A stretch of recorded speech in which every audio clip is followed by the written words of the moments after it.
వ్యాసాయ విష్ణురూపాయ వ్యాసరూపాయ విష్ణవే నమో వై బ్రహ్మనిధయే వాసిష్ఠాయ నమో నమః.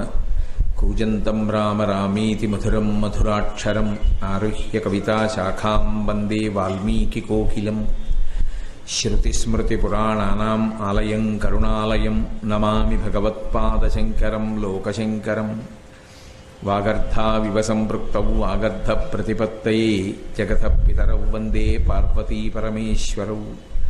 సూక్తిం సమగ్రయతున స్వయమేవ లక్ష్మీః శ్రీరంగరాజమహిషీమధురైః కటాక్షైః. వైదగ్ధ్యవర్ణగుణగుంభనగౌరవైర్యాం ఖండూలకర్ణకుహరాः కవయోధయంతి. హైమోర్ధ్వపుండ్రమజహన్మకుటం సునాసం మందస్మితం మకరకుండలచారుగండం బింబాధరం బహుళదీర్ఘకృపాకటాక్షం. శ్రీవేంకటేశముఖమాత్మని సన్నిధత్తాం. విమలపటి కమలకుటి పుస్తకరుద్రాక్షస్యస్తహస్తపుటి కామాక్షి పక్ష్మలాక్షి కలిత విపంచి విభాసి వైరించి. మనోజవం మారుతతుల్యవేగం జితేంద్రియం బుద్ధిమతాం వరిష్టం. వాతాత్మజం వనరయూధముఖ్యం శ్రీరామదూతం శిరసా నమామి. ఆపదామపహర్తారం దాతారం సర్వసంపదాం లోకాభిరామం శ్రీరామం భూయో భూయో నమామ్యహం. హరి ఓం. పరమేశ్వర స్వరూపైన సభకి నమస్కారం. గురువు అన్నమాట ప్రధానంగా అన్వయం అవ్వడానికి ప్రయోజనమేమి అంటే భగవంతుణ్ణి చేరుకోవడానికి ఆయన తన విభూతిని మన ఎందుకు ప్రసరిస్తాడు. ఆయన యొక్క వాక్కుల చేత మన ఇంద్రియములను మనస్సుని కూడా నియంత్రించి భగవంతుడి వైపుకి ఆభిముఖ్యం పొందేటట్టుగా చేసి మనుష్య జన్మకి సార్థక్యాన్ని కల్పిస్తారు. ప్రధానంగా గురువులు 5 రకాలుగా ఉంటారు అంటుంది శాస్త్రం. సూచక గురువు, వాచక గురువు, పరమ గురువు, అలాగే బోధక గురువు, నిషిద్ధ గురువు అని 5. ఇందులో సూచక గురువు అనేటటువంటి మాట ఎవరికి అన్వయం అవుతుంది అంటే ఉపాధ్యాయుణ్ణి సూచక గురువు అంటారు. ఎవరు ఉపాధ్యాయుడు అంటే తన జీవితాన్ని నడుపుకోవడం కోసమని చెప్పి కొంత ద్రవ్యాన్ని జీతంగా అంగీకరించి కొంతమంది పిల్లలకి పాఠం చెప్పేటటువంటి విశేషాన్ని వృత్తిగా స్వీకరించినటువంటి వ్యక్తులు ఎవరుంటారో వారిని సూచక గురువులు అంటారు. అందులో పూర్తి స్వార్థరాహిత్యం ఉంటుంది అని చెప్పడం కష్టం. ఎందుకంటే వారు కొంత ద్రవ్యాన్ని జీతంగా అంగీకరించి దానితో తమ జీవితాన్ని గడుపుకుంటూ విద్యార్థులకు పాఠం నేర్పుతారు. కానీ అంత మాత్రం చేత ఆయన తక్కువ వాడేం కాదు. పునాది వేసేవాడు ఆయనే. పిల్లల యందు సంస్కార వైభవాన్ని ప్రకాశింపచేసేటటువంటి వాడు ఆయనే. అసలు మొట్టమొదట గ్రంథ పరిచయం చేయించేవాడు కూడా ఆయనే. కాబట్టి మొదటివాడు సూచక గురువు, రెండవ వాడు వాచక గురువు అంటారు. ఆయన ఆశ్రమ ప్రాంగణముల యందు ఉంటారు. ఆశ్రమ ప్రాంగణంలో ఉండేటటువంటి వాచక గురువు యొక్క ప్రధాన కర్తవ్యం ఏమిటి అంటే ఆశ్రమానికి నియమాలు కొన్ని ఉంటాయి. ఒక్కొక్క ఆశ్రమానికి ఒక్కొక్క నియమాలు ఉంటుంది. నేను మీతో ఒక ఉదాహరణ చెప్పాలి అంటే మనకి తెలియకుండానే మనం చాలా పెద్ద పెద్ద పొరపాటు మాటలు కొన్ని అలవోకగా మాట్లాడేస్తూ ఉంటాం. ఉదాహరణకి స్వామిని పరమాచార్య స్వామి అంటుంటాం. నిజానికి అలా పిలవకూడదు. అలా ఎందుకు పిలవకూడదు అంటే పరమ గురువు అనేటటువంటి మాట అన్వయం అయ్యేది తన గురువు యొక్క గురువు పరమ గురువు, అంతవరకు సత్యం. కానీ ఆయన్ని పరమాచార్య అని పిలవకూడదు. ఎందుకంటే దక్షిణ దేశంలో ఒక నియమం ఉంది. శైవ మఠాలు ఎక్కడుంటాయో అక్కడ శైవ మఠానికి ఆధిపత్యం వహించేటటువంటి అధిపతిని ఇక మళ్ళీ వేరు ప్రస్తావన లేకుండా పరమాచార్య అని పిలుస్తారు. అందుకే ఆ మఠాధిపతులకు ఉన్నటువంటి పేరుని తీసుకొచ్చి శారదామఠము అని పేరు పెట్టి శంకరాచార్యుల వారు స్థాపించినటువంటి పీఠానికి ఆధిపత్యంలో ఉన్నటువంటి వ్యక్తిని కూడా అలాగే పిలవడం దోషభూయిష్టం అవుతుంది. కాబట్టి పరమాచార్య అని పిలవకూడదు. అందుకే మహాస్వామి అని పిలుస్తారు. మహాస్వామి వారి యొక్క అంతేవాసిత్వం ఉన్నవాళ్ళు, ఆయన యొక్క హృదయం తెలుసున్నవాళ్ళు, ఈ మఠ సాంప్రదాయాల గురించి ఉండేటటువంటి సున్నితమైన తేడాలు పట్టుకోగలిగినటువంటి వాళ్ళు ఆయన గురించి వ్యవహరించేటప్పుడు పరమాచార్య స్వామి వారు అనరు, మహాస్వామి అంటారు. అంటే తెలియక పొరపాటున లేదా ఆ గౌరవంతో అలవాటైపోయి పిరియవా పిరియవా అంటుంటారు తమిళంలో. అది సంస్కృతం దగ్గరికి వచ్చేటప్పటికి పరమాచార్య స్వామి వారు అన్నంత మాత్రం చేత దోషం లేదు. కానీ మఠ సంప్రదాయాన్ని దృష్టిలో పెట్టుకున్నప్పుడు మాత్రం యథార్థంగా ఇన్ని సంబోధించవలసి వస్తే మహాస్వామి వారని చెప్పి అనాలి. మహాస్వామి అనాలి తప్ప అదే పనిగా 10 మాటలు పరమాచార్య అన్న నామంతో వ్యవహరించకూడదు. అది సున్నిత భేదాలు ఉంటాయి. ఒక్కొక్క మఠానికి ఒక్కొక్క భేదం ఉంటుంది, ఒక్కొక్క మఠంలో ఒక్కొక్క సంప్రదాయం ఉంటుంది. ఈ సంప్రదాయాల్ని మనకి తెలియచేసి ఎక్కడ ఏ మఠంలో ఎలా వ్యవహరించాలనేటటువంటిది మనకి చెప్పేటటువంటి వ్యక్తిని వాచక గురువు అంటారు. ఎందుచేత అంటే ఒక మఠ ప్రాంగణంలోకి వెళ్ళిన తరువాత నియమపాలనం చేయడం కోసమే వెళ్ళాలి. ఎందుచేత అంటే దానికి అలా ఎందుకు వస్తుంది కారణం అంటే మఠ ప్రాంగణం ఎప్పుడూ కూడా శాంతికి ఆలమాలమై ఉంటుంది. అది తపోభూమి. అక్కడ ఉండేటటువంటి వాళ్ళందరూ కూడా తపస్సు యందు మగ్నమై ఉంటారు. తపస్సు అన్న మాటని జాగ్రత్తగా అర్థం చేసుకోవాలి. అసలు గురువు ఉండేటటువంటి ప్రదేశంలో ఏది ఉండాలి అంటే 2 ఉండాలి. 1 తపస్సు, 2 శ్రద్ధ. ఈ 2 ఎక్కడ కేంద్రీకరింపబడతాయో, ఎక్కడ ఉంటాయో ఆ ప్రదేశం గురువుగారు ఉన్నటువంటి ప్రదేశము అని గుర్తు. అందుకే గురువుగారు ఉన్నారు అంటే ఆ సభకు ఒక గౌరవం ఉంటుంది. గురువుగారితో ఉన్నాము అంటే దానికి ఒక విలువ ఉంటుంది. ప్రత్యేకించి మఠ ప్రాంగణముల వద్ద ఉండేటటువంటి గురువులు 2 విషయముల యందు ఎప్పుడూ దృష్టి పెట్టి ఉంటారు అని. అందుచేతనే వాటికి సంబంధించినటువంటి తరంగములు ఏ ఉంటాయో అవి ప్రాంగణంలో ప్రవేశించిన వారికి కూడా అనుగ్రహాన్ని ఇస్తూ ఉంటాయి. ఏమిటా 2 అంటే 1 తపస్సు, 2 శ్రద్ధ. తపస్సు అన్న మాటకు అర్థం ఏమిటంటే గురువుగారు దేన్ని చేరుకోవాలని, దేన్ని తెలుసుకోవాలని బోధ చేస్తున్నారో దాన్ని తెలుసుకోవడంలో, దాన్ని చేరుకోవడానికి చేసేటటువంటి ప్రయత్నంలో శరీరానికి ఖచ్చితంగా క్లేశం ఉంటుంది. శరీరమునకు సుఖమన్న మాట అన్వయము కాదు. అందుకే విద్యాతురాణం న సుఖం న నిద్ర అని ఆర్షోక్తి. విద్య కావాలనుకున్నటువంటి వాడికి 2 ఉండడానికి అవకాశం ఉండవు, సుఖము నిద్ర ఉండవు. భగవంతుణ్ణి తెలుసుకోవాలనేటటువంటి ప్రయత్నం చెయ్యాలనుకుంటే ఖచ్చితంగా ఉండవలసినది ఏది అంటే తపస్సు. తపస్సు యందు మొదట వదిలిపెట్టవలసింది ఏది అంటే శారీరక సుఖత్యాగము చేయవలసి ఉంటుంది. అది ఎంతో కష్టపడి త్యాగం చేయడం కాదు, ఒక దాని మీద ఉన్న అనురక్తి చేత 2వ దాని కష్టము తెలియకుండా పోవాలి, ఆ స్థితిని చేరుకోవాలి. నేను మీతో ఒక ఉదాహరణ ప్రస్తావించాలి అంటే, నాకు నా కొడుకంటే ఎంతో ప్రీతి అనుకోండి. నా కొడుకు కోడలు వచ్చారు, నా కూతురు అల్లుడు కూడా వచ్చారు. వాళ్ళిద్దరూ నాకు ఎంతో ఇష్టం, నా కొడుకు కూతురు కాబట్టి మా ఇంట్లో 2 పడక గదులు ఉన్నాయనుకోండి, నేను కావాలని ఒక మాట చెప్తాను. ఇప్పుడు నడుము కొంచెం నొప్పిగా ఉందిరా, ఈ మధ్య 1 వారం రోజుల నుంచి నేల మీద పడుకుంటున్నాను, కాస్త ఉపశమనం ఉంటుందని. కాబట్టి మీరు పడుకోండి, నేను మీరు పడుకోకపోయినా నీ పడుకోను అపరూపు మీద అంటే. ప్రధానంగా ఎవరు పడుకోడు? కొడుకు పడుకోకూడదు. తండ్రి నేల మీద పడుకుంటే కొడుకు మంచం మీద ఎందుకు పడుకుంటాడు? పడుకోకూడదు. కానీ ఆ కొడుకు కోడలు హాయిగా వాళ్ళు పడుకోవాలని తండ్రి కోరిక. అందుకని తండ్రి ఏమంటాడంటే, కొంచెం నడుము నొప్పిగా ఉంది, మీరు పడుకోండి, నేను ఇలా పడుకుంటాను, ఒకవేళ నువ్వు పడుకోకపోయినా నేను పడుకోను రోయ్ అంటాడు. అంటే ఇప్పుడు తన శరీరానికి క్లేశం కలిగినప్పటికీ తండ్రి ఎందుకు సంతోషంగా భూశయనం చేస్తున్నాడు? కొడుకు పడుకున్నాడన్న సంతోషంతో. లేదా కొడుకు తండ్రి విషయంలో గౌరవాన్ని పాటించవచ్చు, చెప్పలేము. అటు దిటైనా ఇటు దటైనా క్లేశాన్ని అనుభవించేటప్పుడు మనం చెయ్యవలసిన కర్తవ్యంలో ప్రధానంగా ఉన్నామన్న భావన చేత కష్టాన్ని మరిచిపోగలిగినటువంటి స్థితిని పొంది ఉండాలి. అలా ఉండేటట్టుగా చేసేవాడు ఎవరంటే గురువు. ఎందుకంటే మీరు ఆలోచించండి, భగవంతుణ్ణి చేరుకోవడానికి చెప్పబడినటువంటి క్రమంలో అన్నీ కూడా ఆనుకూల్యంగా ఏమీ ఉండవు. తెల్లవారుసామున బ్రహ్మముహూర్తంలో నిద్ర లేవండి అన్నారనుకోండి, కొంచెం కష్టంగానే ఉంటుంది లేవడం. మొట్టమొదట్లో తెల్లవారుజామున లేవడం కష్టంగా ఉంటుంది. చన్నీళ్లు స్నానం చేయండి అన్నారనుకోండి, కొంచెం కష్టంగా ఉంటుంది.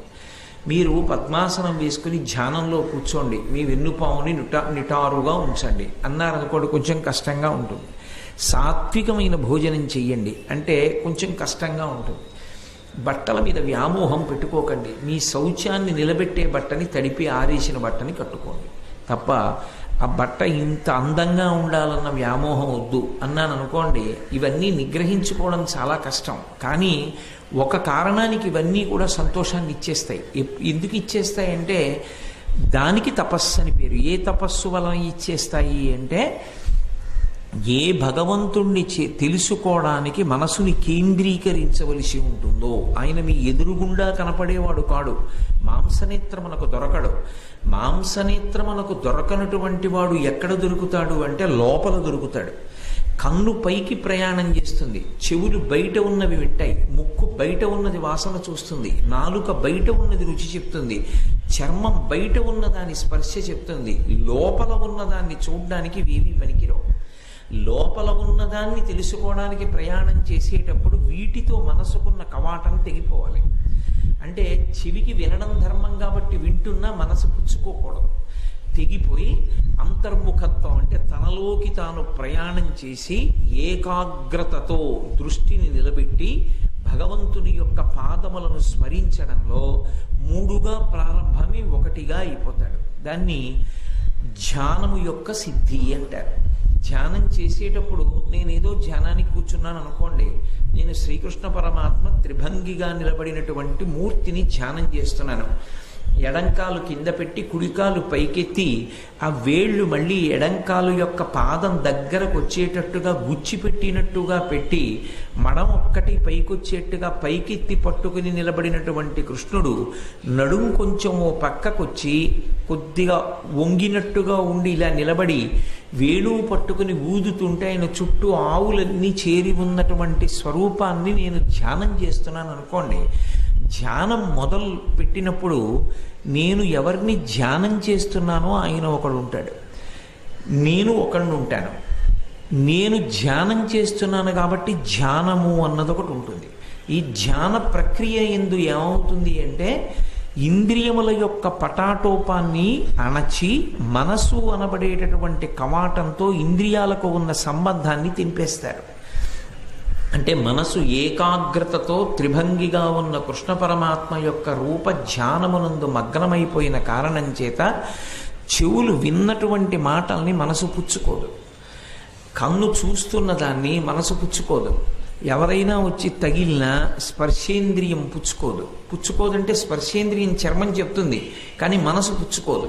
మధ్యలో ఉన్నటువంటి తంతువులు తెగిపోయినప్పుడు క్రమంగా మనసు ఏం చేస్తుందంటే దేని మీద ధ్యానం చేస్తోందో దానిలోకి లయమైపోతుంది. ఆ లయం అవ్వడం ఎలా ఉంటుంది అంటే ఒక పంచదార బొమ్మ సముద్రపు లోతుని తెలుసుకుందామని ప్రయాణం మొదలుపెట్టి సముద్రంలో తాను కలిసిపోయినట్టు పరమాత్మని ధ్యానం చేయడానికి ప్రయత్నించేటటువంటి మనస్సు పరమాత్మ యందు లయమైపోతుంది. అది దాన్ని తపస్సు అంటారు. అందుకే ఏది కేవలము దృష్టిని కేంద్రీకరించి ఒక్క విషయం మీద నిలబెట్టగలిగినా అది తపస్సే. తపస్సు అంటే కేవలం ఏదో ధ్యాన ప్రక్రియ లేకపోతే పరమేశ్వర స్వరూపాన్ని లోపల నిలబెట్టడమే ధ్యానం కాదు. మీరు ఏకాగ్రతతో ఒక విషయాన్ని వింటున్నారనుకోండి, నేను మంగళం చెప్పిన తర్వాత మీరు సమయాన్ని వంక చూసి అబ్బా గంటన్నర అయిందా అన్నారనుకోండి, మీరు గంటన్నర సేపు తపస్సు చేశారని వేస్తారు. ఈ గంటన్నర మీరు తపస్సు చేశారు అని శృణ్వం తపః. అలాగే నేను గంటన్నర సేపు నేను ఏది చెప్పాలనుకుంటున్నానో దాని మీదే ధ్యానం పెట్టి ఒక గంటన్నర చెప్పాను అనుకోండి, నేను గంటన్నర సేపు వాచిక తపస్సు చేశాను. నేను మాట్లాడుతున్నాను కాబట్టి ఆ విషయం మీద అది నేను తపస్సు చేశానని స్వీకరిస్తారు. అలాగే మీరు ఒక మంచి విషయం చదువుతున్నారనుకోండి, ఎక్కడ ఏమైపోతుందో తెలియదు, అంతలా చదువుకుంటున్నారనుకోండి, అబ్బా ఇంత సమయం అయిందా అన్నారు, ఇన్ని కాగితాలు చదివేశానని ఇన్ని పుటలు చదివానా అన్నారు. ఇప్పుడు మీరు చదవడము అనేటటువంటి తపస్సు చేశారు. పూజ చేస్తూ సమయాన్ని మర్చిపోయాడు, దాని ఎందే దృష్టి నిలబడిపోయింది, అది తపస్సు అవుతుంది. ఈ తపస్సుకి పక్కనే ఒకటి ఉంటుంది, అది ఏమిటి అంటే శరీరమునకు ఖేదం ఉంటుంది. శరీరము మాత్రం అంత సంతోషంగా ఏమి ఉండదు. ఎందుచేత అంటే చాలాసేపు కూర్చోవడంలో కాళ్ళు నొప్పులు చేస్తాయి. ఉపవాసం చేయడంలో శరీరానికి ఆహారం ఉండక నీరసం పడుతుంది. మీరు అదే క్రమంగా చదవడంలో తర్వాత కన్నులు కొంచెం బడలికని పొందుతాయి. అదే పనిగా ధ్యానం చేయడం వల్ల బాహ్యంలోకి ఇమడడానికి కొంచెం సమయం పడుతుంది. బాగా ధ్యాన నిష్టలో ఉన్న వ్యక్తి బహిర్ముఖుడు ఇవ్వగానే మీరు ఆయనకి ఏదో చెప్పారనుకోండి, అది ఆయన మనసులోకి వెళ్ళదు. ఎందుకంటే అది క్రమక్రమంగా వదులుతుంది తప్ప అదేదో తాడు ముడి విప్పేసినట్టు ఒక్కసారి వదలదు ధ్యానం. మీరు బయటికి వచ్చినా దాని ప్రకంపనలు ఇంకా పట్టుకుని ఉంటాయి, ఆ భావన తరంగములు పట్టుకుని ఉంటాయి. అందుకని అంత తొందరగా బయటికి రాడు. అందుకే మెల్లగా బయటికి తీసుకురావాలి తప్ప ధ్యానంలో ఉన్న వ్యక్తిని అకస్మాత్తుగా బయటికి తీసుకొచ్చే ప్రయత్నం చేస్తే, పెద్ద చప్పుడు చేయడం కానీ గట్టిగా కొట్టి లేపడం కానీ అటువంటి పనులు చేస్తే ధ్యానంలో ఉన్నటువంటి వారికి ఒక్కొక్కసారి పిచ్చి వచ్చే అవకాశం కూడా ఉంటుంది. అందుకే క్రమంగా వెనక్కి రావాలి, మళ్ళీ వచ్చి క్రమంగా మళ్ళీ బాహ్యంతో సర్దుకోవలసి ఉంటుంది. ఇందులో కొంత బడలిక ఉంటుంది, శరీరానికి ఖేదం ఉంటుంది. ఖేదం ఉన్నప్పటికీ కూడా ఆ ఖేదాన్ని పక్కన పెట్టేసి దాన్ని సంతోషంగా భరించేసి దానికోసం నేను ఈ కార్యక్రమాన్ని పక్కన పెట్టలేనన్నది ఒక ప్రబలమైనటువంటి వాసనగా మారిపోయింది అనుకోండి. అంటే సాధారణంగా మీరు చూడండి, లోకంలో శరీరం సహకరించకపోతే ఆపేస్తాడు ఆ పని. మీరు ఇవాళ ఎందుకు నడవలేదండి అని అడిగారు అనుకోండి, నాకేదో కాలు నొప్పిగా ఉందండి అందుకని నేను నడవలేదు అన్నాడు అనుకోండి, శరీరము సహకరించలేదు, ఆ పని ఆపేశాడు.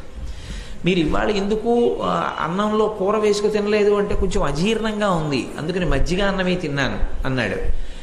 శరీరానికి ఖేదం ఉంటే ఒక పనిని ఆపేస్తారు. శరీరమునకు ఖేదము ఉన్నప్పటికీ ఈశ్వరుణ్ణి చేరుకునేటటువంటి ప్రయత్నాన్ని ఆపలేడు. ఆపలేక శరీరము బాధపడుతున్నా మనసు మాత్రం ఆయన దగ్గరికి వెళ్ళిపోతుంది. దానికే సాధన అని పేరు. మనసుకున్న బలహీనత ఏదో దాన్ని బలంగా మారుస్తాడు. మనసుకున్న బలహీనత ఏమిటి? ఎప్పుడూ ఎక్కడికో పోతూ ఉండడం. ఎక్కడికో పోతూ ఉండడం ఈశ్వరుడి దగ్గరికి పోతూ ఉండడంగా మారిపోతుంది. అలా వెళ్ళిపోయేటట్టుగా చేయడానికి సాధనాక్రమము అంటారు. ఇందులో శరీర ఖేదం కూడా అసలు స్పృహలోకి రాకుండా శరీరాన్ని పెట్టుబడిగా పెట్టడం అలవాటైపోతుంది.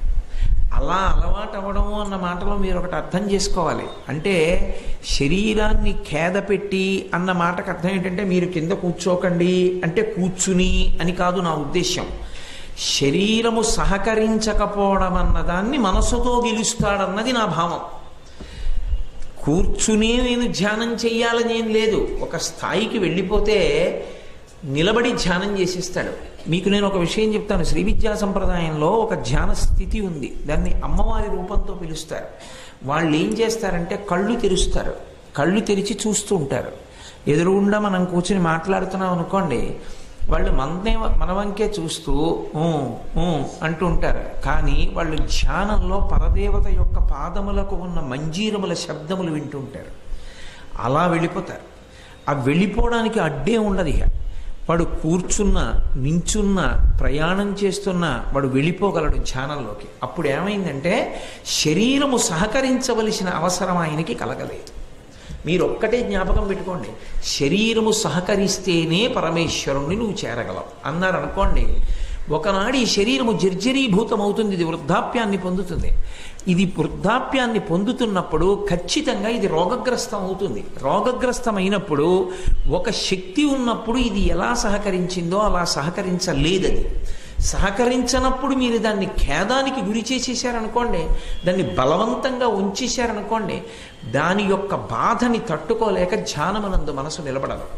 అందుకే ధ్యానము అంటే పతాక స్థాయిలోకి వెళ్ళిన వాడికి అసలు ఆ బాధ స్పృహలో ఉండకపోవడం ఒక ఎత్తు. రెండో స్థితి, శరీరము ఏ స్థితిలో పెట్టాలో అలా ఉంచకపోయినా మనసు మాత్రం వెళ్ళగలిగినటువంటి స్థితిని పొందేస్తుంది. అంటే ఏదో ఆసనం వేసుకొని వెన్నుపాము నిటారుగా పెట్టే ధ్యానం చెయ్యాలని ఆయనకేం లేదు. ఆయన అలవోకగా ఒక పడక కుర్చీలో పడుకుని అలా కళ్ళు తెరిచి ఆలోచిస్తూ ధ్యానంలోకి జారిపోగలడు. ఇప్పుడు ఆయనకి శరీరంతో అవసరం ఉందా? లేదు. శరీరం సహకరించక్కర్లేదు, సహకరించకుండా వెళ్ళిపోతాడు. అందుకే పరమాచార్య స్వామి వారికి కంటి శస్త్రచికిత్స చేస్తానంటే మీరు నాకు మత్తు మంది ఇవ్వక్కర్లేదు, నేను ధ్యానంలోకి వెళ్ళిపోయిన తర్వాత మీరు చేసేసుకోవచ్చు అని చెప్పారు. అలా చెప్పగలిగారంటే ఆయన ధ్యాన స్థితి ఎంత తీవ్రంగా ఉంటుందో ఆలోచించండి. అంటే అసలు అంత స్థాయిలోకి ఆయన వెళ్ళిపోతే, ఆయన లోపల ఉన్న పరమేశ్వరుడితో రమించడం ప్రారంభమైపోతే కంటిని పట్టుకుని కత్తితో కూస్తున్నా ఆయనకి తెలియదు. ఆయనంతటా ఆయన మళ్ళీ బహిర్ముఖులు అవ్వాలి. బహిర్ముఖులైతేనే ఆయనకి తెలుస్తుంది కన్ను నిప్పెడుతోందని. అప్పటి వరకు ఆయనకి తెలియదు. అంటే అంత స్థాయిలో విడిపోయి వెళ్ళగలిగినటువంటి సాధనలో పండిపోతారు. అప్పుడు శరీరము ఇక ఉపకరణం అవ్వాలా అంటే అలా ఉండదు, ఉండకుండా దాటగలుగుతారు. ఆ దాటగలిగినటువంటి స్థితికి వెళ్ళడంలో శ్రద్ధ అన్న మాట ప్రారంభమునందు అవసరం. ప్రారంభమునందు అవసరమని నేను ఎందుకన్నానంటే, తపస్సు పక్కన శ్రద్ధ అన్న మాట లేకుండా ఎప్పుడూ రోజు నేను ఎలా ఉంటానో అలాగే ఉండాలి అన్నాను అనుకోండి, అప్పుడు భగవదార్చన కుదిరేటటువంటి విషయం కాదు. నేను రోజు 8 లేస్తాను, పొద్దున్న అలాగే లేస్తాను. నేను లేవగానే కాఫీ తాగేయాలి, నేను ఖచ్చితంగా అన్ని గంటలకి పలహారం చేసేయాలి, అన్ని గంటలకి భోజనం చేసేయాలి అని శరీరం మీదకే దృష్టి ఉందనుకోండి, భగవంతుని మీదకి దృష్టి పెట్టడం కష్టం. అక్కడ వస్తుంది ఉపవాసం అన్నమాట. అంటే ఈ శరీరం ఖేద పడుతుందని తెలుసు కొన్ని పనులు చేసేటప్పుడు, అయినా కూడా నేను ఇందాక మీకు చెప్పానే, తండ్రి గారు పడుకుంటారని కొడుకు అబద్ధమాడి కింద పడుకున్నట్టు, పోనీ గౌరవానికి అటు ఇటు తిప్పండి, కొడుకు పడుకున్నట్లు నేల మీద పరమేశ్వరుణ్ణి చేరగలుగుతున్నామన్న సంతోషానికి అలవాటు పడిపోయిన మనస్సు ఆ సంతోషాన్ని పొందడంలో ఈ ఖేదాన్ని త్యాగం చేస్తుంది. ఇది శ్రద్ధ. ఈ శ్రద్ధ దేని వలన కలుగుతుంది అంటే, మనంతట మనం ఎంత ప్రయత్నం చేసినా కలిగేది కాదు, పైగా వక్రిస్తుంది కూడా, అడ్డదిడ్డంగా అర్థం లేకుండా తిరుగుతుంది. అది దేని వలన సిద్ధిస్తుంది అంటే, ఒక్క గురువు యొక్క సంపర్కం చేత, గురువు పక్కన కూర్చోవడం వల్ల, గురువు గారి మాటలు వినడం వల్ల, గురువు గారిని జాగ్రత్తగా పరిశీలించడం వల్ల మాత్రమే అర్థమవుతుంది.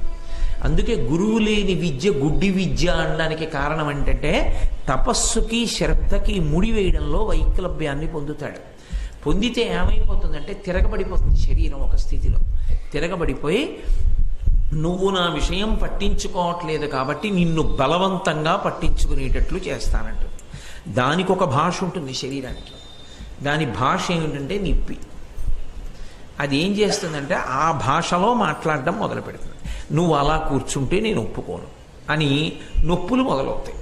ఇలా కూర్చోగాని అది తీవ్రతరం చేస్తుంది. నువ్వు ఇలా శ్రమ పెడితే నేను ఒప్పుకోను. ఇప్పుడు దేని మీదో దృష్టి పెట్టేవాడి దృష్టి ఎక్కడుంటుందంటే, అబ్బబ్బబ్బబ్బా సలిపేస్తోంది సలిపేస్తోంది సలిపేస్తోంది అన్న బాధలోకి వెడుతుంది. అందుకే శరీరాన్ని మొట్టమొదట పెట్టుబడిగా వాడాలి.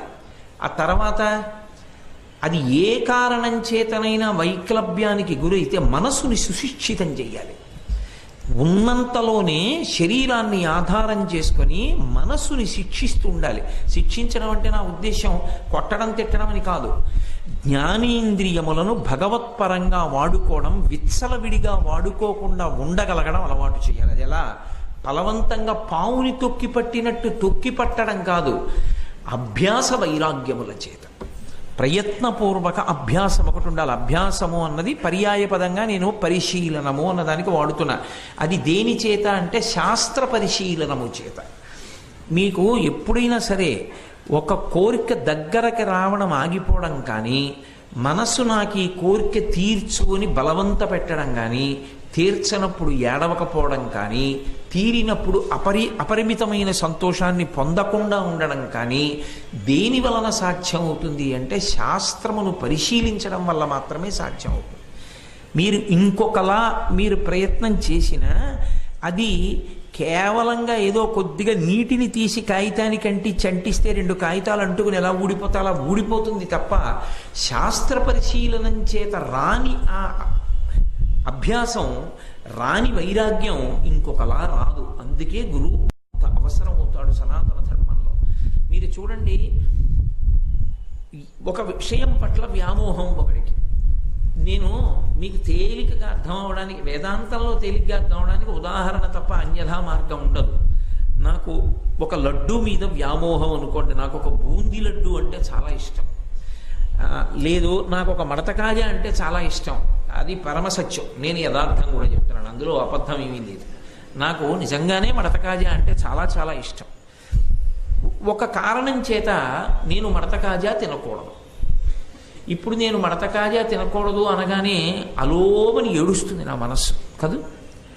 నోరు ఏడవదు, మీరు గమనించండి, నోరు ఏడవదు, కడుపు ఏడవదు, మనసు ఏడుస్తుంది. అయ్యో నన్ను తినద్దు అంటున్నాడు. అందున అది బాగా ఇప్పుడు ఏడుస్తూ ఏడవడం మొదలు పెడుతుందో తెలుసా?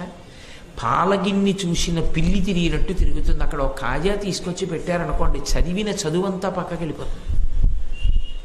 ఎలా అయినా కాజాని నోట్లో వేయించడానికి అన్ని శాస్త్రాలకి మినహాయింపులు చెప్తుంది.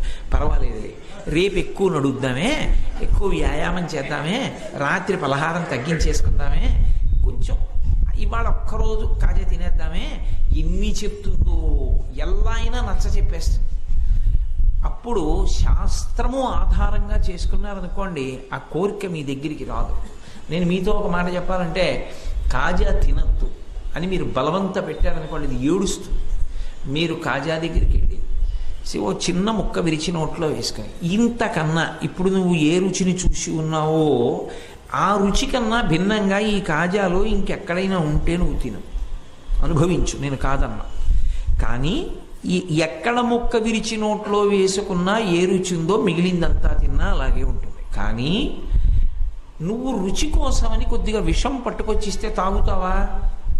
రుచిగా లేదు కాబట్టి విషం తాగవు, రుచిగా ఉంది కాబట్టి విషాన్ని కూడా తినడానికి సిద్ధపడుతున్నావు. ఏమనుకోవాలి? నీ శరీరం భగవంతుడిని చేరడానికి ఎంత గొప్ప ఉపకరణం, ఒక కాజా కోసం బలిపెట్టేసి పాడి చేసేసుకుంటావా అని మీరు శాస్త్రాన్ని ఆధారం చేసుకుని విచారణ చేశారనుకోండి, అది పరమతృప్తి పొందుతుంది. రెండో మాట ఏమంటుందంటే, నేను పూర్వం తిన్న ముక్క కన్నా ఇందులో ఏమీ లేదు, అలాగే ఉంటుంది అని ఇప్పుడు మీరు ఆ కాజా తీసుకొచ్చి నా ఎదురుగుండా పెట్టిన, నేను పరమ సంతోషంగా పిలిచి ఇంకోళ్ళకి ఇస్తాను. ఏడుస్తూ ఇవ్వడం కాదు, ఎంతో సంతోషంగా ఇంకోళ్ళకి ఇస్తాను. ఇప్పుడు ఈ మార్పు మనసులో ఎక్కడి నుంచి వచ్చింది? శాస్త్రాన్ని ఆధారం చేసుకుని పరిశీలనం చేత కావాలి. లేకపోతే శాంతి అన్న మాటకి దగ్గర మీరు ఎప్పుడూ చేరలేరు. అందుకే తపస్సు శ్రద్ధ పక్క పక్కన నడిపించగలిగినటువంటి దక్షత ఎవరి ఎందుంటుంది అంటే ఒక్క గురువు ఎందుంటుంది. నేను మీతో ఇంకా స్పష్టంగా చెప్పాలి అంటే, రామకృష్ణ పరమహంస వివేకానందుడిని పిలిచి ఒక మాట చెప్పారు. నువ్వు భగవంతుని యొక్క పాదములను ధ్యానం చేయి, అవి తప్ప ఇంకొకటి చూడకు లోపల. ఇదిగో ఇలా ఉంటాయి ఈశ్వరుడి పాదాలు, ఎలా ఉన్నాయని నేను చెప్పానో అలాగే ధ్యానం చేయి అన్నారు. వివేకానందుడు కూర్చుని ధ్యానం మొదలుపెట్టాడు. దూరంగా ఎవరో కొంత దూరంలో ఒక పెద్ద ఇనప సుత్తి తీసుకుని కొడుతున్నాడు. కొడుతుంటే ధన్ ధన్ అని ఇలా తిప్పి కొట్టడంలో ధన్ అన్నదానికి మళ్ళీ తిప్పి కొట్టడానికి ధన్ అన్నదానికి కొద్ది కాలం తిరుగుతుంది కదా, మధ్యలో వ్యవధానం వస్తుంది. వివేకానందుడి దృష్టి ఎక్కడికి వెళ్ళిపోయిందంటే ధన్ ధన్ అంటుందంటే మళ్ళీ వస్తుంది చప్పుడు అని అక్కడికి వెళ్ళిపోయింది మనసు. కాసేపు ఆగి రామకృష్ణ పరమహంస వచ్చి చూసి కనిపెట్టారు, లేదు నీ చెప్పింది ధ్యానం చేయట్లేదు. పిలిచారు వివేకానందుడిని, ఏం చేస్తున్నావు అని అడిగారు. నేను ధ్యానానికి ప్రయత్నం చేస్తున్నాను అన్నారు. ఏమైంది నీ మనసుకి అన్నారు. అది చప్పుడు వినడానికి వెళ్ళిపోతోంది, రావట్లేదు చూడ్డానికి అన్నారు. అది గురువు అంటే. ఆయన అన్నారు, ఏమీ ప్రమాదం లేదు, చప్పుడు మీద దృష్టి కేంద్రీకరించు. ఇప్పుడు వివేకానందుడు అర్థం అన్న శబ్దం మీద ధ్యానం చేశాడు. తగులుతుంది. ఇప్పుడు చేతితో ఇలా తిప్పి నేను కొడుతున్నాను అనుకోండి, ఒకే వేగంతో నేను ఇలా తిప్పి కొడుతున్నప్పుడు ఒకసారి వింటే రెండోసారి మళ్ళీ ఇప్పుడు ధన్ ధన్ అంటుందని చెప్తుంది మనసు. ఆ చప్పుడు మీరు ధన్ అనడం ఒక్కసారి జరగాలి. అంటే మీరు చూడని దాన్ని లెక్క కట్టి ఇక్కడ కేంద్రీకరణ చేస్తున్నారు దృష్టిని. అలా చెయ్యి, ఆ చప్పుడు మీద ధ్యానం చెయ్యి అన్నారు. అదే చేశాడే. చేశావా అన్నారు. చాలా బాగా చేశాను. ఇప్పుడు అసలు మనసుని నిలబెట్టడంలో కొంత కృతకృత్యుడివయ్యావు. మొట్టమొదటే వెళ్ళి నిలబడు అంటే నిలబడిపోతే ఇంకేముందండి, మనసు మాట వినేస్తే అందరం తరించిపోయినట్టే. మయ్యేవ మనాధత్సా మయి బుద్ధిం నివేశయ అన్నాడు భక్తియోగంలో. నా యందు మనసు పెట్టు, నా యందు బుద్ధి పెట్టు అన్నాడు. అలా పెడితే ఇంకే అన్నాడు అర్జునుడు. అభ్యాసయోగేన తతో, అభ్యాసం చేయడం మొదలుపెట్టు. అభ్యాసం చేయడం మొదలు పెడితే క్రమంగా వస్తుంది. గుళ్ళోకి వెళ్ళు, ప్రదక్షిణం చేయి, ఉపన్యాసం విను, ఇంటికి వెళ్ళి పుస్తకం చదువు. ఒక మాట ఆయన చెప్తే 10 మాటలు నువ్వు చదువుకో. ఏం చెప్పాడు ఇవాళ అన్ని జ్ఞాపకం చేసుకో. ఎన్ని మరిచిపోయాను గుర్తొచ్చినప్పుడల్లా రాయి.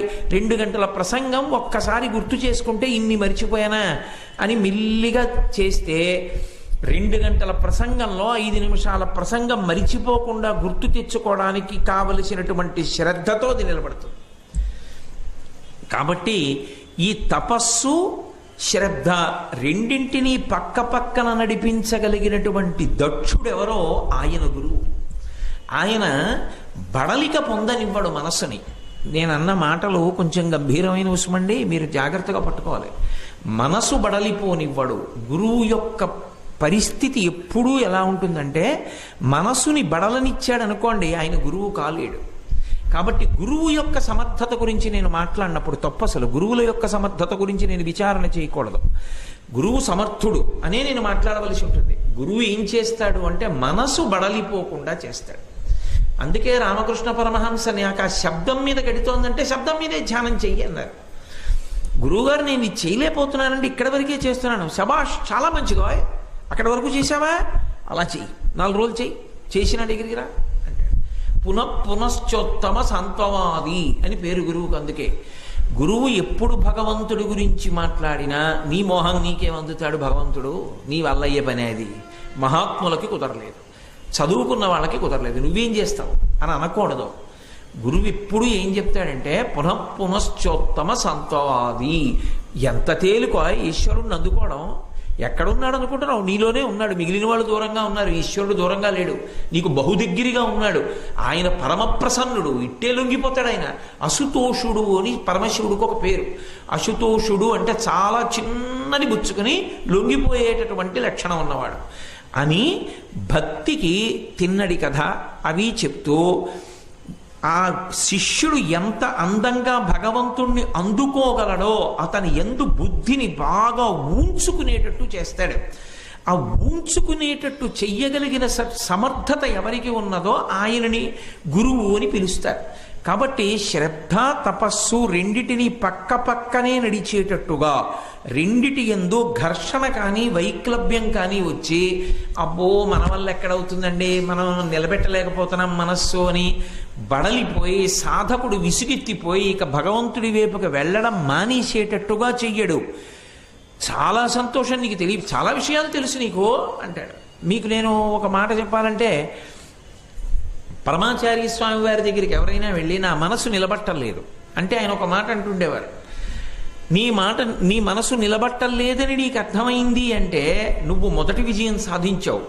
అసలు ఇన్నాళ్ళు నీ మనసు నిలబట్టలేదని నీకు తెలియదు, నీ మనసు నిలబట్టలేదని నువ్వు తెలుసుకున్నావు ఇవాళ అంటే మొదటి విజయం సాధించావా లేదా? కాబట్టి మరి బెంగపెట్టుకుంటావేమో. ఇప్పుడు అది ఇటు వెళ్ళిపోతుందో కనిపెట్టు, ఎక్కడికి తీసుకురావాలో ప్రయత్నం చెయ్యి, అదే సాధన. మొదటి విజయం వచ్చేసింది నీకు, కాబట్టి ఇంకే గట్టున పడిపోయావుగా, ప్రారంభం చెయ్యి అనేవారు మహాస్వామి. అంటే అది ఒక గురువు మాట్లాడేటటువంటి విధానం. అలా మాట్లాడడం ద్వారా పునశ్చోత్తమ సాంత్వవాది అయి భగవంతుడికి దగ్గరగా తీసుకొస్తాడు తప్ప ఎవ్వరినీ కూడా ఏ కారణం చేత తనని ఆశ్రయించి ఉన్నటువంటి వాళ్ళకి ఉన్నటువంటి ఏ బలహీనతని కూడా, ఈ బలహీనత నీకుంది కాబట్టి నువ్వు భగవంతుణ్ణి చేరలేవనేటటువంటి మాటని గురువు అనడు. కాబట్టి ప్రత్యేకించి ఆశ్రమ ప్రాంగణముల యందు ప్రవేశించినప్పుడు ఆశ్రమాలలో ఉండేటటువంటి నియమములను తెలుసుకోవాలి. ఎందుకని? తపస్సు జరుగుతూ ఉంటుంది అక్కడ. తపస్సు శాంతికి కారణమవుతుంది. ఎక్కడ విశేషమైనటువంటి తపోబలం ఉందో అది జేబులో పెట్టుకున్నటువంటి ద్రవ్యం లాంటిది. జేబులో డబ్బు ఉందనుకోండి, ఈ వస్తువు లేదన్న బాధ ఏం లేదు, ఏ వస్తువు అయినా తెచ్చుకోవచ్చు. తపస్సు ఎటువంటిది అంటే తపకృత మిహావ్యయం అంటుంది మహాతల్లి అనసూయమ్మ శ్రీరామాయణంలో. తపస్సు చేసిన వ్యక్తికి అది ఎవరు తపస్సు చేశాడో వాణ్ణి రక్షించుకోవడానికి ఎప్పుడూ సిద్ధంగా ఉంటుంది. అందుకే తపస్సు ఉన్నటువంటి వాడు చెడిపోడు, చెడిపోకుండా రక్షింపబడుతూ ఉంటాడు. కారణం ఏమిటి అంటే తపస్సుకి రక్షించగలిగినటువంటి శక్తి ఉంటుంది. తపస్సుకి ఎంత అలజడితో ఉన్న వాళ్ళకి శాంతినివ్వగలిగిన శక్తి ఉంటుంది. మీరు గమనించండి, అంతంత మహాసామ్రాజ్యాలు పరిపాలించేటటువంటి రాజులు అన్నీ విడిచిపెట్టేసినటువంటి సర్వసంగ పరిత్యాగులు ఉన్నటువంటి ఆశ్రమాలకు వెడతారు. ఎందుకు వెడతారు? ఆయన ఆత్మయందు నిలబడ్డాడు, ఈయన బహుముఖ వ్యాపారముల యందు నిలబడ్డాడు. బహుముఖ వ్యాపారం చేయడంలో ఈయనకి అశాంతి ఉంది, తనలో తాను కూర్చుని అన్నీ విడిచిపెట్టడంలో ఆయనకి శాంతి ఉంది. శాంతి విడిచిపెట్టడంలో ఉంది, అశాంతి పట్టుకోవడంలో ఉంది. అందుకే నీకు పట్టు విడుపు తెలియదురా అని అడుగుతారు. పట్టు విడుపు తెలియదురా అని అడగడానికి కారణం ఏమిటంటే శాంతికి చేరిపోవడానికి, శాంతిగా ఉండడానికి క్రమక్రమంగా విడుపు అలవాటు చేసేస్తుంది శాస్త్రం. అంతేకాని అసలు విడుపు అలవాటు చేయకుండా పట్టుకోవడం ఒక్కటే శాస్త్రం నేర్పదు. మీరు బాగా గమనించండి, నేనన్నమాట. నాకు కొడుకు కూతురు ఉన్నారనుకోండి, నాకు కర్తవ్యాన్ని పెడుతుంది శాస్త్రం. వాళ్ళిద్దరినీ చదివించాలి, వృద్ధిలోకి తీసుకురావాలి, మంచి వరుణ్ణి చూడాలి, నా కూతురికి పెళ్లి చెయ్యాలి. నా కూతురికి పెళ్లి చేసినప్పుడు నేనే కన్యాదాత, నేనే కూర్చోవాలి పీటల మీద. నా కూతుర్ని కన్నప్పుడు బాలసారి చేస్తే నేనే కూర్చోవాలి పీటల మీద, నామకరణం చెయ్యాలి. నా కొడుకుని కన్నప్పుడు నేనే పీటల మీద కూర్చుని నామకరణం చెయ్యాలి. నా కొడుక్కి పెళ్లి చేస్తే స్నాతకం చేయడానికి పీటల మీద నేనే కూర్చోవాలి. నా కూతురికి పెళ్లి చేసి కన్యాదానం చేసేసాను. చేసేసిన తర్వాత నా కూతురు అల్లుడు పీటల మీద పక్క పక్కన కూర్చున్నారు. ఇక నేను లేచి వెళ్ళిపోయాను నా భార్యతో. నా కొడుక్కి స్నాతకం చేసేసాను, అయిపోయింది నా పని. ఇప్పుడు నా కొడుక్కి కొడుకు పుట్టాడు, ఎవరు కూర్చోవాలి బాలసార పీటల మీద? నేను కాదు, వాడు కూర్చుంటాడు. నా కూతురికి కవల పిల్లలు పుట్టారు, ఎవరు కూర్చుంటారు బాలసార పీటల మీద? నా కూతురు అల్లుడు కూర్చుంటారు. అంటే ఒక స్థితికి వచ్చిన తరువాత ఇక విడుపు అలవాటు చేసి ఇక నువ్వు పట్టుకోవలసిన అవసరం లేదు. నీ కూతురు చేతిని అల్లుడు పట్టుకున్నాడు, నీ కోడల చేతిని, నీ కొడుకు చేతిని నీ కోడలు పట్టుకుంది ధర్మపత్నిగా. వాళ్ళు ఇక ధర్మంలో నడుస్తారు. ఇక నువ్వు శాంతిని పట్టుకో. శాంతిని పట్టుకోవడానికి ఇన్నాళ్ళు పట్టుకున్న వాటిని లోపల విడిచిపెట్టు. లోపల విడిచిపెట్టడం అంటే ఇక వెర్రి సంఘం వదిలిపెట్టేసి అదే పనిగా కొడుకు గురించి తాపత్రయపడ్డావు అర్థం ఉంది, కూతురు గురించి తాపత్రయపడ్డావు అర్థం ఉంది. మనమల గురించి నువ్వు తాపత్రయపడవు. ఇప్పుడు నీ చెప్పులు వాళ్ళు వేసుకోవాలి. నువ్వు ఎలా నీ కూతుర్ని చదివించాలనుకున్నావో, పెళ్లి చెయ్యాలనుకున్నావో, నీ మర్యాద లోకంలో అవసరం అవుతుంది ఒక అల్లుడు వచ్చేటప్పుడని సమాజంలో కీర్తి తెచ్చుకోవడానికి నువ్వెలా ప్రవర్తించావో నిన్ను చూసి నీ అల్లుడు నేర్చుకోవాలి, నిన్ను చూసి నీ కొడుకు నేర్చుకోవాలి. అంతే, అంతవరకే. ఇంకిప్పుడు నువ్వు ఈశ్వరుణ్ణి పట్టుకోవాలి. ఎందుకంటే అయిపోతోంది, సమయం అయిపోతోంది. నాకు ఒక్కొక్కసారి ఆ పుట్టినరోజు నాడే ఎక్కువ ఉలిక్కి పడుతుంటా. అమ్మో 53 ఏళ్ళు దాటిపోయి ఇంకెంతకాలం ఉంటాను? మహా ఉంటే ఇంకొక 10 ఏళ్ళో 12 ఏళ్ళో ఉంటానేమో.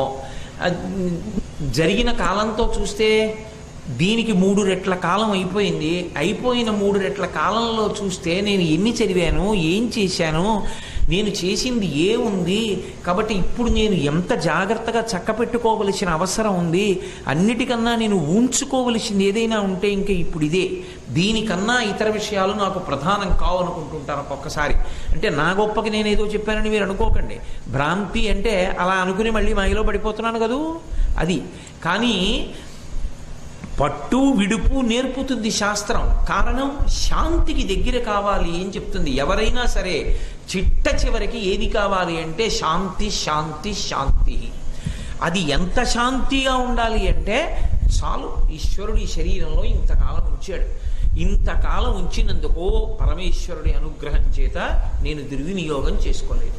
దీన్ని వాడుకోగలిగినంత వాడుకున్నాను. పడిపోవడం దాని ధర్మం, అది పడిపోతోంది అని ఈశ్వరుడి యందు దృష్టి పెట్టి ఇది పడిపోతుంటే సాక్షిగా చూడడం అలవాటైపోయి ఉండాలి అని.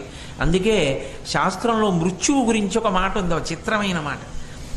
మృత్యువు ఆసన్నమవుతోంది అని తెలిసిపోతే ఏం చెయ్యాలని అడిగారు. ఎవరినీ లేపకు అని చెప్పారు. ఒకవేళ అందరూ నిద్రపోతుంటే తులసి కోట దగ్గరికి వెళ్ళి కూర్చుని తులసి మన్ను ఉండ చేసుకుని భగవన్నామని చెప్తూ నోట్లో వేసుకుని చప్పరిస్తూ శరీరం వదిలేయి అని చెప్పారు. తప్ప అల్లరి చేయి. ఎందుకంటే అల్లరి చేస్తే ఉంటావని నమ్మకం లేదు. మనసుని శాంతిగా నిలబెట్టడం అలవాటు చేసుకో. ఉద్వేగముల నుండి దూరంగా ఉండు. ఇది సాధన చేత వస్తుంది తప్ప అకస్మాత్తుగా వచ్చేది కాదు. ఈ సాధనా క్రమంలో ఘర్షణ ఏ రెండింటి మధ్య ఉంటుందో దాన్ని నియంత్రించేవాడు గురువు. అందుకే గురువు ఉన్నటువంటి ప్రాంతాలు శాంతికి పర్యాయ పదాలై ఉంటాయి. ఆ శాంతికి పర్యాయ పదాలై ఉంటాయి కాబట్టే మీరు ఒక చమత్కారం చూడండి. లోకంలో అన్నీ మనసులో వదిలిపెట్టి లోపల భగవంతుణ్ణి పట్టుకున్నవాడు శాంతిగా ఉంటాడు. వాడు ఉన్న చోట కూడా శాంతి యొక్క తరంగాలు ఉంటాయి. అందుకే ఒక్కొక్క వ్యక్తి బతికున్నంత కాలం ఆ ఇంటి ముందు జనం, ఆ ఇంటికి వెళ్ళే జనాన్ని ఎవరు ఆపలేరు. ఆయన వెళ్ళిపోనివ్వండి, ఆ ఇంటికి వెళ్ళే మనిషి మీకు కనపడ్డాడు. ఎందుకంటే ఆయన శాంతి తరంగములు ఆకర్షిస్తాయి. తపోభూములకు ఎందుకు వెళ్ళారంటే కేవలముగా అక్కడ ఉండేటటువంటి తపశ్శక్తి సంపన్నులైనటువంటి వారి యొక్క శాంతి తరంగములు వ్యాపించి ఉండేవి. ఎంత వ్యాపించి ఉండేవంటే యుగాలు మారిపోయినా వ్యాపించే. ఎక్కడో త్రేతాయుగంలో తపస్సు చేశాడు ఋష్యశృంగుడు. కలియుగంలో శంకర భగవత్పాదులు వెడుతూ ఉంటే ఆయన తపస్సుకి పుట్టుకతో వైరం ఉన్న 2 ప్రాణులు పాము కప్ప వైరం మరిచిపోయాయి. ఆ తరంగములు అలా ఉంటాయి. అంత ప్రశాంతత ఉంటుంది. అందుకే ఇప్పటికీ శృంగగిరి పీఠానికి ఆధిపత్యం వహించేటటువంటి పీఠాధిపతులందరూ అంతటి తపశ్శక్తి సంపన్నులై ఉంటారు. ఆ భూమికి ఉన్న లక్షణం అది, అంత తపోభూమి. అందుకే మీకు ఎక్కడైనా వానలు పడకపోవచ్చేమో, శృంగేరిలో ఎప్పుడూ వర్షం పడుతూనే ఉంటుంది. కారణం ఏమిటంటే అది తపోభూమి. అక్కడ ఋష్యశృంగుడు తిరిగాడు. ఆ తర్వాత చంద్రశేఖర భారతి వంటి మహాపురుషులు ఎందరో తిరిగారు. ఒకరా ఇద్దరా? ఉగ్ర నరసింహ భారతీ స్వామి, సచ్చిదానంద శివాభినవ నరసింహ భారతీ స్వామి, ఇటువంటి మహాపురుషులు ఇంతమంది ఎక్కడ తొక్కి తిరిగి తపస్సు చేశారో ఆ ప్రాంగణానికి ఒక గొప్ప శక్తి ఆవహించి ఉంటుంది. ఆ శక్తి అశాంతితో వెళ్ళిన వాడికి కూడా శాంతినిస్తుంది. భగవాన్ రమణులు శరీరంతో ఉన్న కాలంలో వారు సోఫాలో కూర్చునుంటే పరమోన్మాదాన్ని పొంది, ఎప్పుడూ మత్తు పదార్థం ఇస్తే తప్ప అసలు ప్రశాంతంగా ఉండని వ్యక్తిని అటువంటి మత్తు పదార్థాన్ని శరీరంలోకి ఎక్కించకుండా వాహనంలో తీసుకెళ్లి దింపితే ఇంచుమించు అతన్ని తాళ్లతో కట్టి దింపాలి. అంత ఉన్మాదంలో ఉండేవాడు. ఆ వ్యక్తిని తీసుకెళ్లి రమణుల దగ్గరికి తీసుకెళ్లారు. రమణులు సోఫాలో ఇలా కూర్చుని ఉన్నారు. వస్తున్న వ్యక్తి వంక ఇలా చూశారు. ఊగిపోతూ దిగినవాడు ఆయన్ని చూడగానే ఆవు దూడలా శాంతి పొందాడు. పొంది ఆయన దగ్గరికి వెళ్ళి ఎదురుగుండా అలా ప్రశాంతంగా ఉన్నాడు. ప్రశాంతంగా ఉన్నవాడిని తీసుకెళ్ళి మళ్ళీ వాహనం ఎక్కించారు. కొంత దూరం వెళ్ళిపోయే వరకు కూడా బాగున్నాడు. కొంతసేపు అయిపోయిన తర్వాత మళ్ళీ ఉన్మాదం ఆవహించింది. అంటే ఆ తపస్సు యొక్క తరంగములు అలా ఉంటాయి. అందుకే బయట ఏ రంగు బట్టలేసుకున్నామన్న దాని చేత ఉండదు, లోపల ఎంతగా అసలు ప్రశాంతంగా ఉండడం అలవాటు చేసుకున్నామన్న దాన్ని బట్టి ఆ భూమి తపోభూమి అవుతుంది. అందుకని ఆ తపోభూమి యందు విరుద్ధ చర్యలు చేయకూడదు, అది పాడు చేసే పనులు చేయకూడదు. అందుకని దాన్ని పాడు చెయ్యకుండా అక్కడ ఆశ్రమ ప్రాంగణంలో మనం ఎలా ప్రవర్తించాలో నేర్పేటటువంటి గురువుని వాచక గురువు అంటారు. 3వ గురువు ఒక ఆయన ఉంటాడు. ఆయన ఈ 2 గురువుల కన్నా గొప్పవాడు. అథవా సాధారణంగా జీవితంలో ఆయనే అగ్రస్థానంలో ఉంటాడు. బోధక గురువు అంటారు. బోధక గురువు అంటే మంత్రాన్ని ఉపదేశం చేసినటువంటి గురువు. మంత్రాన్ని ఉపదేశం చేసిన గురువు ఎవరుంటారో ఆయనే గురుస్థానమునందు ప్రధానముగా నిలబడి ఉంటాడు. మననాత్ త్రాయితే ఇతి మంత్రః. పెద్దలు ఋషులు ద్రష్టలు అన్న మంత్రద్రష్టలు అన్న మాటని కొంచెం జాగ్రత్తగా అర్థం చేసుకోవాలి. మంత్రద్రష్ట అన్న మాటకు అర్థం ఏంటంటే, మన ఇంట్లో ఒక రేడియో సెట్ పెట్టుకున్నాం అనుకోండి, పెట్టుకుంటే దానికి ఒక ఏరియల్ ఉంటుంది.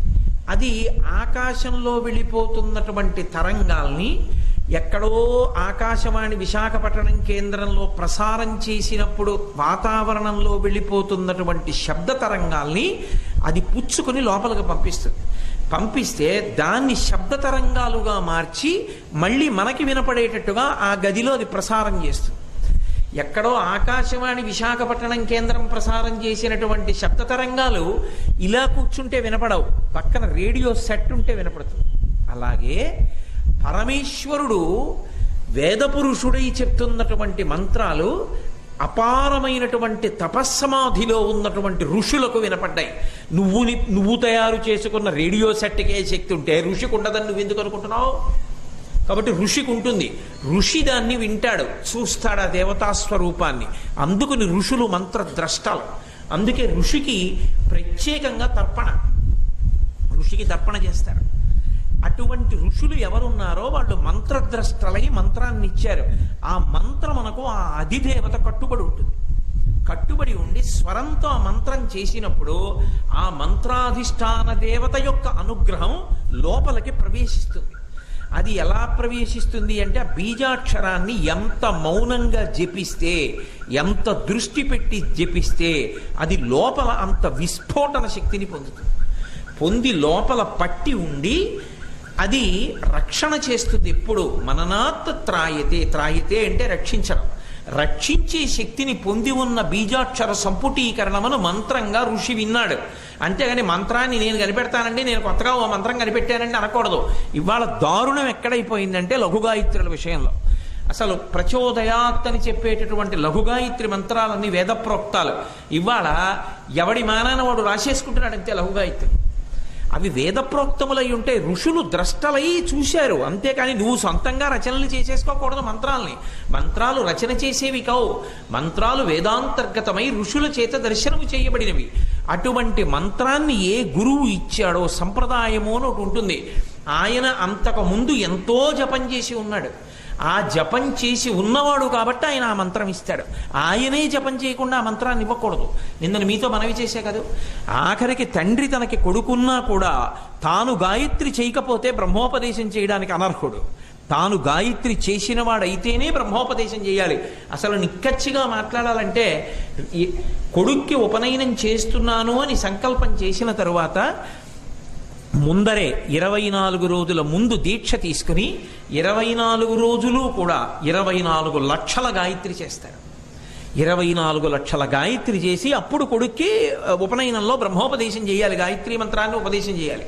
అంతేగాని ముందు ఏ దీక్ష తీసుకోకుండా ఏమీ చేయకుండా చేయకూడదు. అసలు నిక్కచ్చిగా మాట్లాడాలి అంటే ఒక్కొక్కడు మహావిద్వాంసుడు అవడానికి కారణం ఏమిటో తెలుసా? అక్షరాభ్యాసం చేసేటప్పుడు, అక్షరం దిద్దించేటప్పుడు సారస్వత బీజాక్షరాల్ని విపరీతంగా ఉపాసన చేస్తారు పెద్దలు. తండ్రి కానీ తాత కానీ. నేను ఒక వ్యక్తిని చూశాను అలా.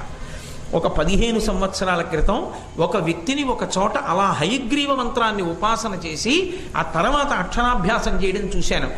ఇప్పుడు ఆ పిల్లవాడు అద్భుతమైనటువంటి స్థితిలో ఉన్నాడు. వాడికి ఎక్కడ వాడు తలుచుకోవడమే ఇక్కడ కావాలని వాణ్ణి వెంటబడుతున్నాయి విద్యా సంస్థలు, నా దగ్గరికి రా.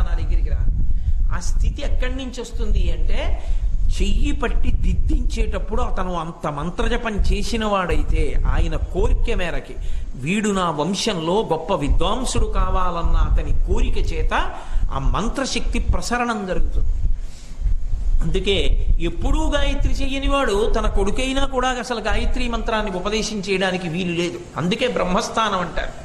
బ్రహ్మస్థానం నిర్ద్వందంగా ఉంటుంది. ఆయన ఏం చెప్తే అంతే శాస్త్రం. మీకు తెలిసున్నది ఏదో ఆయన చేయలేదని అడగకూడదు బ్రహ్మస్థానాన్ని. బ్రహ్మస్థానం అంటే ఆయన ఏం చెప్పాడో అంతే.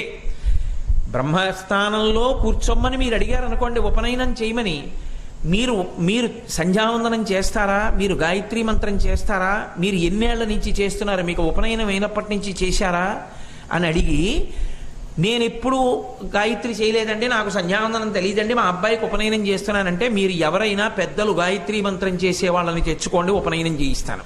లేకపోతే నేను చేయించనన్నాడు అనుకోండి, ఆయన బ్రహ్మ. ఆయన శాస్త్రాన్ని ఖచ్చితంగా పట్టుకుని మర్యాద నిలబెట్టినవాడు తప్ప శాస్త్రమే అంగీకరించలేదు. తన కొడుకైనా సరే గాయత్రి చెయ్యనివాడు గాయత్రి ఉపదేశం చేయడానికి వీలు లేదని చెప్పి. కాబట్టి మననాత్ త్రాయతే ఇది మంత్ర. మంత్రాన్ని ఉపదేశం చేసి రక్షణ చేసేవాడెవరో ఆయన బోధక గురువు. ఇప్పుడు ఆ బోధక గురువు కూడా లేచెవరికి నమస్కారం చేస్తాడు అంటే, సంప్రదాయంలో అయితే పరమ గురువు పరమేష్టి గురువు అని ఉంటారు. ఇప్పుడు రేపు మీ అందరూ కూడా మా గురువు గారికి ఎందుకు నమస్కారం చేయడానికి సిద్ధపడుతున్నారు? నాకు ఆయన గురువు కనుక, నేను మీ యందు గురుభావనతో, మీరు నా యందు గురుభావనతో ఉన్నారు కనుక ఆయన మీకు పరమగురువు అయ్యారు. పరమగురువుకి గురువు పరమిష్ఠి గురువు. మా గురువు గారు వచ్చారనుకోండి, నేను మాట్లాడకూడదు, వెళ్ళి ఆయన పాదముల మీద పడిపోయి అయ్యా రండి మీరు మాట్లాడండి అని నేను అక్కడ కూర్చోవాలి. అది మర్యాద. పరమ గురువు అంటే గురువు గారికి గురువు, గురువు గారి గురువు గారి గురువు గారు పరమిష్ఠి గురువు. ఇంకా ముందున్న గురువులు పూర్వాచార్యులు అంటారు, వాళ్ళని పూర్వాచార్యులని పిలుస్తారు. అలా ఒక మంత్రాన్ని ఇవ్వగలిగినటువంటి దక్షత పొందడానికి వీలైన రీతిలో కొంత జపం చేసి సంప్రదాయ నిష్ఠతో మంత్రం ఇచ్చేటటువంటి గురువు ఎవరున్నారో ఆయన బోధక గురువు. పరమ గురువు అని ఒక గురువు. పరమ గురువు అంటే ఎవరంటే ఆయన ఇక ప్రణవాన్ని ఒకదాన్నే ఉపాసన చేస్తాడు, అగ్ని కార్యం విడిచిపెట్టేస్తాడు, ఎక్కడా ఏ కర్మ ఇక ఆయన చెయ్యడు. ఆయన తాను ఆత్మ అని తన తపశ్శక్తి చేత తెలుసుకుని తనలో తాను రమిస్తూ ఉంటాడు. ఆ స్థాయికి వెళ్ళిపోయిన మహాపురుషులు ఎవరున్నారో అటువంటి వారిని అందరినీ కూడా పరమ గురువులని పిలుస్తారు. అప్పుడు పరమ గురువు అన్న మాట గురువు గారు అని అర్థం రాదు. నేను మీతో ఒక ఉదాహరణ చెప్పాలంటే మహాస్వామి వారు ఉన్నారు. మహాస్వామి వారు సన్యాసాశ్రమం తీసుకున్న తర్వాత ప్రణవాన్ని ఎప్పుడు కూడా జపం చేసేవారు. ప్రణవాన్ని జపం చేసి వారు దగ్గరగా 87 సంవత్సరముల చాతుర్మాస్యాలు చేశారు.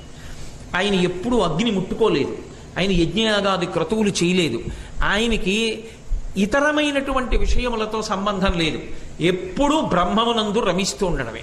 సన్యాస ధర్మంతో ఊళ్ళు తిరగడమే. మొన్ననే నేను విజయవాడ ఉపన్యాసాలకు వెడితే అక్కడ నాతో ఒక పెద్ద ఆయన చెప్తున్నారు, అయ్యా ఇక్కడికి వచ్చి విజయవాడలో మహాస్వామి వారు విడిది చేస్తే 2 సంవత్సరముల పాటు కృష్ణా జిల్లాలో ప్రతి గ్రామానికి నడిచి వెళ్ళారు.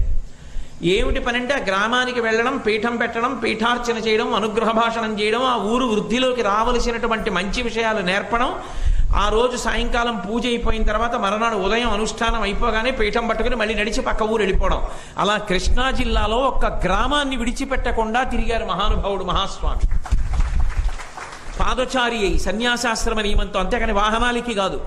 అలా తిరిగి సన్యాసాశ్రమ ధర్మం నిలబెట్టుకున్నటువంటి మహాపురుషులు ఎవరుంటారో, అన్ని మంత్రములకు ఆదిమంత్రమైనటువంటి ప్రణవాన్ని జపం చేస్తూ ఉండిపోయినటువంటి గురువు గారు లోపలికి వస్తే మిగిలిన గురువులందరూ లేచి నిలబడతారు శిష్యులతో. వారు పరమ గురువు. నిషిద్ధ గురువు అని ఒక గురువు ఉంటాడు. ఆయన గురువే కానీ నిషిద్ధ గురువు. ఆయన దగ్గరికి వెళ్ళవద్దు, నేర్చుకోవద్దు అని. అంటే పూజలోనే కొన్ని చాలా వక్రించినటువంటి విధానాలు ఉంటాయి.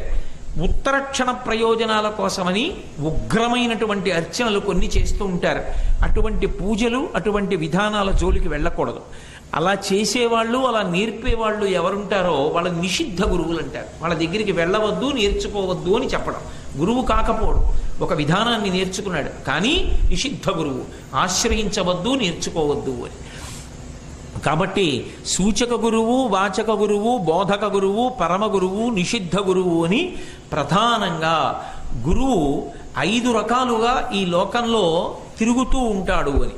ఆ గురువు ఎవరు అంటే సాక్షాత్ భగవంతుని యొక్క స్వరూపమే. గురువు మాటకి పరమేశ్వరుడు కూడా కట్టుబడతాడు. అసలు మీకు ఇంకా విచిత్రం చెప్పాలి అంటే భగవంతుడి వలన గురువు దొరుకుతాడు, గురువు లేని నాడు అసలు పరమేశ్వరుడన్నవాడున్నాడన్న విషయము ఎవరికీ ఎరుకలోకి రాదు. గురువు లేడనుకోండి, అసలు భగవంతుడు ఒకడు ఉన్నాడని చెప్పడానికి ఆధారం ఉండదు. ఎందుకు ఉండదు అంటే భగవంతుడు కళ్ళ ఎదుట కనపడుతూ మనలా తిరుగుతూ కనపడే మనిషి కాడు. మన మాంసనేత్రములకు దొరకనివాడైనప్పటికీ ఆయన లోపలే ఉన్నటువంటి వాణ్ణి చూడడానికి ఎలా సాధన చెయ్యాలో, ఎలా లోపలికి వెళ్ళాలో నేర్పగలిగినటువంటి దక్షత గురువుకుంటుంది. అందుకే అసలు గురువుగా ఎవరొచ్చారు ఈ లోకంలోకి అంటే పరమేశ్వరుడే గురువుగా వచ్చి మళ్ళీ పరమేశ్వరుడే మనకు అందించాడు. మీరు అందుకే సనాతన ధర్మంలో విచిత్రం చూడండి, పరమేశ్వరుడు గురించి చెప్పడానికి ప్రత్యేకంగా గురువుగారు ఉండడం, అసలు గురువుగారిగా పరమేశ్వరుడు ఎప్పుడూ లేకపోవడం అన్న సిద్ధాంతం ఉండదు. గురు రూపంలో ఎవరుంటారు అంటే పరమేశ్వరుడే ఉంటాడు. గురు తమోధామ సత్య సత్య పరక్రమ అని విష్ణు సహస్రనామ స్తోత్రంలో లేదు?